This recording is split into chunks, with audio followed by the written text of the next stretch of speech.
నగర జీవిని వేధిస్తున్న నిద్రలేమి. పూర్తి వివరాలకు చదవండి రేపటి సాక్షి హైదరాబాద్ ఎడిషన్. లగచర్లలో కలెక్టర్పై దాడి ఘటనలో ప్రధాన నిందితుడు సురేష్ పోలీసుల ఎదుట లొంగిపోయాడు. కలెక్టర్పై దాడి ఘటన కేసులో A2గా ఉన్న సురేష్ కొడంగల్ కోర్టులో హాజరుపరిచారు పోలీసులు.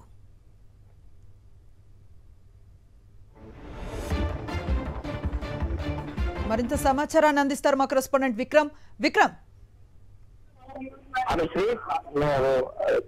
కొడంగల్ నియోజకవర్గంలోని లగచర్లలో అధికారుల దాడి ఘటనలో కీలక నిందితుడైన సురేష్ ఈ రోజు ఉదయం పరిగి పోలీసుల ముందు లొంగిపోయాడు. అతన్ని కొడంగల్ కోర్టుకు తరలించారు. అతను ఈ లగచర్ల ఘటనలో A2గా చేర్చడం జరిగింది. మొదట సురేష్ నే కీలక నిందితుడు A1గా చేర్చారు.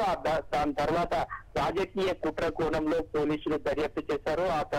అది ప్రధాన నిందితుడుగా కుట్ర కోణంలో మాజీ ఎమ్మెల్యే పట్నం నరేందర్ రెడ్డిని A1గా చేర్చారు. ఆ తర్వాత A2గా భోగమోని సురేష్ ను చేర్చడం జరిగింది. ఈ నెల 11వ తేదీ 12 గంటల ప్రాంతంలో అధికారుల మీద దాడి జరిగింది.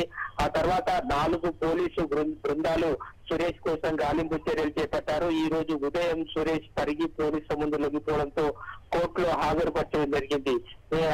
పోలీసుల ముందు లొంగిపోయిన సురేష్ ను నేరుగా కొడంగల్ కోర్టుకు తరలించారు. మనం చూసుకోవచ్చు కొడంగల్ కోర్టు కూడా రిమాండ్ కు తరలించే అవకాశాలు అయితే స్పష్టంగా కనిపిస్తున్నాయి. మనం చూసుకోవచ్చు సురేష్ కు సంబంధించి చూసుకుంటే సురేష్ తో A1గా నమోదు చేశారు. ఆ తర్వాత సురేష్ పరారులో ఉండడంతో అతన్ని లుకౌట్ నోటీసు కూడా జారీ చేశారు. విదేశాలకు కూడా పారిపోయే ఉద్దేశం ఉన్న నేపథ్యంలో ఈ కారణంగా సురేష్ పై లుకౌట్ నోటీసులు ఇచ్చారు.